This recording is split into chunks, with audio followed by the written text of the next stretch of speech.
महाप्रभु जी जिस वंश में प्रकट हुए उस वंश के एक आपके पूर्वज, आपके परपर दादा गुरु, और 100 सोम यज्ञ करने का भाव आपने रखा था।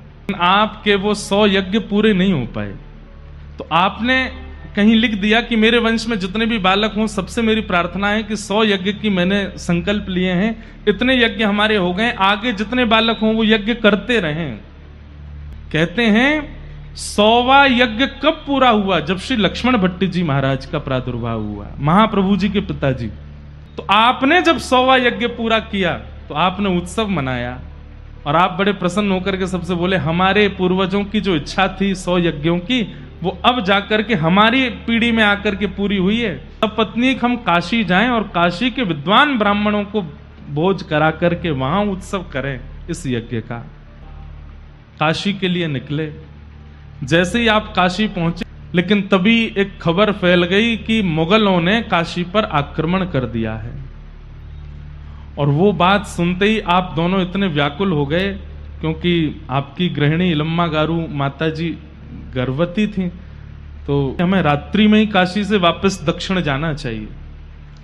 और आप रात्रि में ही वापस जा रहे थे। मध्य में एक स्थान पड़ा जिसका नाम है चंपारण्य, छत्तीसगढ़ के पास में।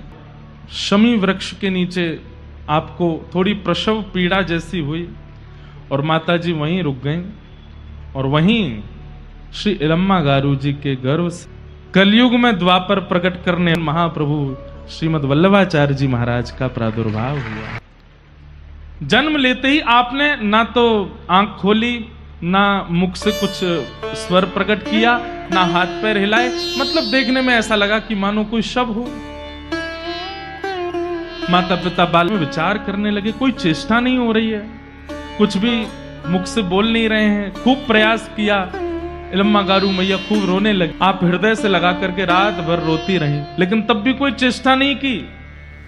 सुबह का समय हुआ, लक्ष्मण भट्टी जी महाराज बोले देवी अब क्या करना चाहिए, आप ही बताओ। ये बालक तो संभवतः जीवित नहीं है। हर प्रकार से देख लिया और चेष्टाएं ना दिखने पर यही लगा कि जीवित नहीं है। गांव अभी बहुत दूर है, दक्षिण पहुंचना है। तो वहीं शमी वृक्ष के नीचे महाप्रभु जी को विराजमान किया। जाने की इच्छा तो नहीं है, लेकिन अब क्या कर सकते हैं। और दोनों माता पिता वहां से आगे की यात्रा पर निकल गए दक्षिण की। लेकिन आप थोड़ी ही दूर पहुंचे थे कि आपको किसी से खबर पता चली कि काशी में जो मुगल आक्रांताओं की खबर थी वो झूठी थी। काशी में कोई मुगल उगल नहीं आए हैं, काशी बिल्कुल सुरक्षित है। तब आपने विचार किया कि देखो यज्ञ से उत्पन्न होने वाला बालक जो हमें प्राप्त हुआ वो तो भले ही जीवित नहीं है, लेकिन यज्ञ पूर्णाहुति पर हमको भोजन तो कराना ही है काशी में। तो आप दोनों वापस काशी के लिए गए। इलम्मा गारू जी के मन में आया वहीं से ही चलें।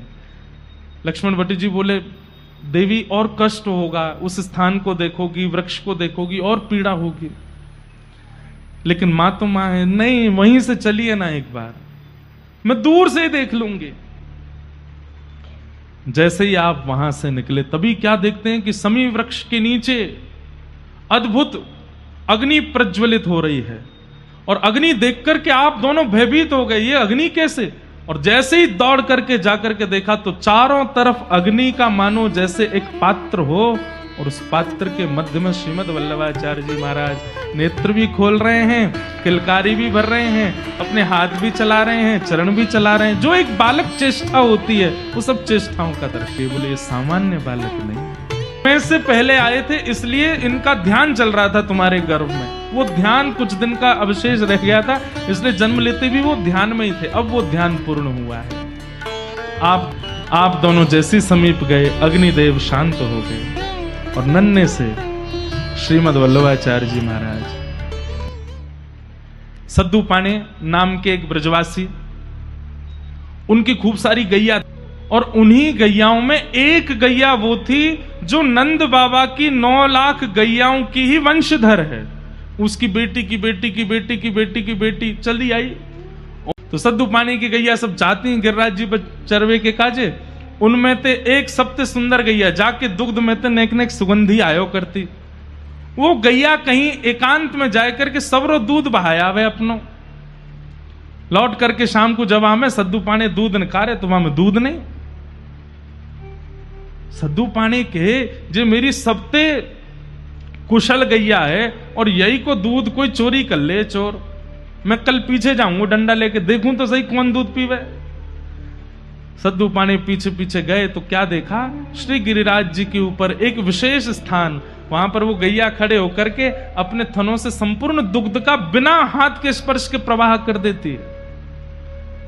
सद्दू पाने ने दौड़ करके जाके देखा, कुछ शिलाओं को जब हटाया तभी क्या देखते हैं, श्रीनाथ जी का सुंदर स्वरूप श्री गिरिराज जी से प्रकट हो गया। और जब वह स्वरूप प्रकट हुआ, सद्दू पाने गए, बोले जय जय, आपको कहाँ पवाऊं, कहाँ भोग लेके आऊं, आप आज हमारे घर ठाकुर जी पधारे हैं, हमारे ब्रज में ठाकुर जी प्रकट में हैं। ठाकुर जी बोले मैं तो केवल दूध पीऊंगा, तेरी लाली है वह तो कह दे रोज मुंह को दूध कोई भोग लगाया करेगी, अन्न तो मैं तब पाऊंगो जब श्रीमद वल्लभाचार्य जी महाराज ब्रज आएंगे और आकर के मुंह को अपने अंक से लगावेंगे, और वही जब मेरा भोग लगावेंगे तभी मैं अन्न पाऊंगा, नहीं तब तक केवल दूध पान करूंगा। तो इसको अगर पयोव्रत कह दिया जाए तो कोई अतिशयुक्ति नहीं। वही वल्लभाचार्य जी का आज यहां प्रादुर्भाव हुआ। बोलो श्रीमद वल्लभाचार्य महाप्रभु की जय। इलम्मा गारू मैया और श्री लक्ष्मण भट्ट जी आपको लेकर के फिर काशी गए। धीरे धीरे आप बड़े हुए, 13 साल की अवस्था में ही संपूर्ण वेद शास्त्र पुराण आदि का आपने अध्ययन कर लिया। काशी में रहते थे, विद्वानों की भूमि, विद्वानों से पढ़ते रहते थे। सब अध्ययन करने के बाद में आप प्रकांड विद्वान हो गए। पंढरपुर गए महाप्रभु जी, आप वहां बैठ करके सुंदर दिव्य पाठ कर रहे थे भागवत जी का। इतने में ही क्या देखते हैं, सुंदर चंदन की सुगंधी आ रही है। तभी आपने नेत्र खोल करके इधर उधर देखा तो सामने श्री पंडरीनाथ भगवान प्रत्यक्ष खड़े हैं और प्रत्यक्ष खड़े होकर के आपको दर्शन दे रहे थे। महाप्रभु जी ने आपको प्रणाम किया, प्रणाम करके आज्ञा करें भगवान, आप बड़े आनंद में विराज रहे हैं। बोले हम आपसे बहुत प्रसन्न हैं, आपका पाठ सुनकर के हमारा चित्त नहीं लग रहा था मंदिर में, तो दौड़े चले आए आपके पास। महाप्रभु जी बोले आज्ञा करें। बोले अच्छा आज्ञा कर दूं? बोले हाँ कर दो, देख लेना माननी पड़ेगी फिर हमारी आज्ञा। बोले आप जो कहेंगे नाथ सब मानेंगे, स्वीकार करेंगे, आज्ञा कीजिए। पंडरीनाथ भगवान ने आज्ञा की तो आप यहां से वापस जब काशी जाएं, जाकर के विवाह कीजिएगा, गृहस्थाश्रम लीजिएगा। हमारी इच्छा है कि आप गृहस्थाश्रम में प्रवेश करो। महाप्रभु जी तो बिल्कुल बोले अरे ये तो मेरे विचार में ही नहीं आया, ये तो आपका खेल है कि भक्त जो सोच लेता है कि ये मुझे करना है तो वो ना कर पावे, उसकी पूरी योजना आप बनाते हो। मैं कैसे चूक गया आपसे। अब तो ठाकुर जी आपने हमको बांध दिया।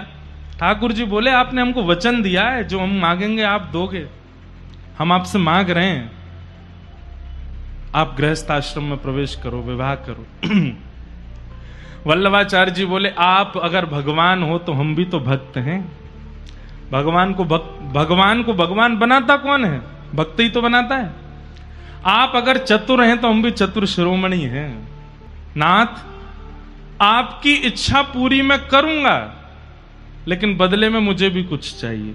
ये तो हमारी बात नहीं हुई थी। तो बोले आपने भी आज्ञा करने से पहले थोड़ी बता दिया था कि गृहस्थाश्रम में, अब तो सब बात हो गई, अब तो यही होगा। मैं आपकी इच्छा पूरी करूंगा, आप मेरी इच्छा पूरी करो। ठाकुर जी बोले क्या इच्छा है? बोले आपके कहने से विवाह मैं कर लूंगा, लेकिन पुत्र रूप में आप ही मेरे यहां आओगे तो ही विवाह करूंगा। विवाह करो, हम पुत्र बन के आते हैं। और श्री विट्ठल भगवान की आज्ञा से और काशी के ही श्री देव भट्ट जी की कन्या, उनके साथ में विधिवत आपका विवाह संपन्न हुआ। कुछ समय बाद सपरिवार आप गोकुल में विराजमान हुए। आपके यहां 2 पुत्रों ने जन्म लिया। एक हुए श्री विट्ठलनाथ जी और दूसरे हुए श्री गोकुलनाथ जी। ये 2 पुत्र के रूप में आपके यहाँ पुत्र पधारे, जिनमें श्री विठलनाथ जी जो हैं ये साक्षात श्री पंडरीनाथ भगवान ही हैं, वही पुत्र रूप बन करके आए, इसलिए आपने उनका नाम ही रखा है विठल। तो गोकुल में एक दिन श्री यमुना जी के तट पर बैठे थे, तभी आप क्या देखते हैं कि यमुना जी के पल्ली पार श्याम वर्ण के सुंदर छवि का दर्शन किया। कभी कहीं जावें कभी कहीं जावें, इस तरह ठाकुर जी मचलते हुए चल रहे हैं और पीछे पीछे महाप्रभु जी चल रहे हैं। और तभी वह स्वरूप आपको लेकर के आया श्री गोवर्धन। गोवर्धन आते ही जैसे ही गिरिराज जी का दर्शन हुआ, वो स्वरूप अंतर ध्यान हो गया और आप उस रूप लावण्य का दर्शन करने के लिए जगह जगह विचरण करने लगे, पूछने लगे। वो श्याम वर्ण का रूप, सिर पर मुकुट धारण था, ऐसे कमल नेत्र थे, सुंदर भुजाएं थी, सुंदर चरण कमल, सुंदर पीतांबरी पहने वो बालक यही था, कहां चला गया? पूछते पूछते पूछते सबसे जैसे ही आप आन्योर पहुंचे, आन्योर में सद्दू पाने को पहले ही श्रीनाथ जी कह चुके थे, जब तक श्रीमद वल्लभाचार्य जी नहीं आएंगे तब तक दूध पीऊंगा मैं, और जब वल्लभाचार्य जी महाराज आएंगे वही आकर के मुंह को भोजन पवाएंगे, तभी प्रसाद पाऊंगा। आप पूछते पूछते जैसे ही पहुंचे, अब संत महापुरुषों को देख करके उस समय में लोग घरों से बाहर आते, दंडवत करते। सद्दू पाणे जी ने पूछा कि आचार्य चरण कौन है, ये हमारे ब्रज में पहली बार दर्शन दे रहे हैं। तब किसी ने कह दिया, बोले अरे इन्हें नहीं जानते, ये साक्षात अग्नि स्वरूप श्रीमन महाप्रभु श्रीमद वल्लभाचार्य जी महाराज हैं। अरे जे तो हमारे लाला इनकी प्रतीक्षा कर रहे हैं। सद्दू पाणे दौड़ करके गए, चरणों से लिपट गए, बोले हे महाप्रभु जी कृपा करो कृपा करो। महाप्रभु जी बोले क्या बात है? बोले पूरी वृत्तांत बताए, मेरी गैया रोज जायो करती, वाके दूध अपने आप थनते गिर जाए थे, और वहां से एक स्वरूप प्रकट भयो, ऐसे खड़ो है लाला, जे भुजा ऊपर है, दूसरी भुजा कमर पर है, नीचे देख रहा है। और बाबा मैं कहा बताऊं, वो तो खेल है ब्रजवासी के संग, ऊपर गिरिराज जी में डोले, और कॉपीन पहन करके कभी यहां को उछले कभी वहां को उछले, कभी कभी तो देवता बन के दर्शन दे, कभी कभी डोल तो डोले सबन के संग। मेरी छोरी के संग खेल है, खूब सारे गांव के बालकन के संग खेल है, लेकिन कछु ना पावे, केवल दूध पीवे। और यूं के जब मेरे महाप्रभु जी आएंगे तब पाऊंगा। सुनते ही महाप्रभु जी के नेत्र सजल हो गए, कहां हैं ठाकुर जी? बोले अभी खेल रहे हैं ऊपर बालकन के, इसी कलिकाल में ब्रजवासी बालकों के साथ खेल रहे हैं श्रीनाथ जी। सद्दू पाने गिरिराज जी के समीप जाकर के जैसे ही आवाज लगावे, अरे लाला देखो, अरे जय जय देखो, आपके महाप्रभु जी आ गए हैं। और तभी आप श्री गिरिराज जी के ऊपर से नीचे देखते हैं, श्रीनाथ जी ने पहली बार महाप्रभु जी को देखा, महाप्रभु जी पहली बार श्रीनाथ जी को देख रहे हैं। यहां महाप्रभु जी के नेत्र सजल हो गए, वहां श्रीनाथ जी के नेत्र सजल हो गए। ऊपर से ठाकुर जी दौड़े नीचे को, नीचे से नेक महाप्रभु जी ऊपर गए, और बीच में ही जाए करके महाप्रभु जी को गाढ़ आलिंगन श्रीनाथ जी ने अपने अंग से किया, और मानो इस भाव से कियो हो मेरी मैया आ गई। श्री यशोदा जी के अवतार माने जाते हैं ना,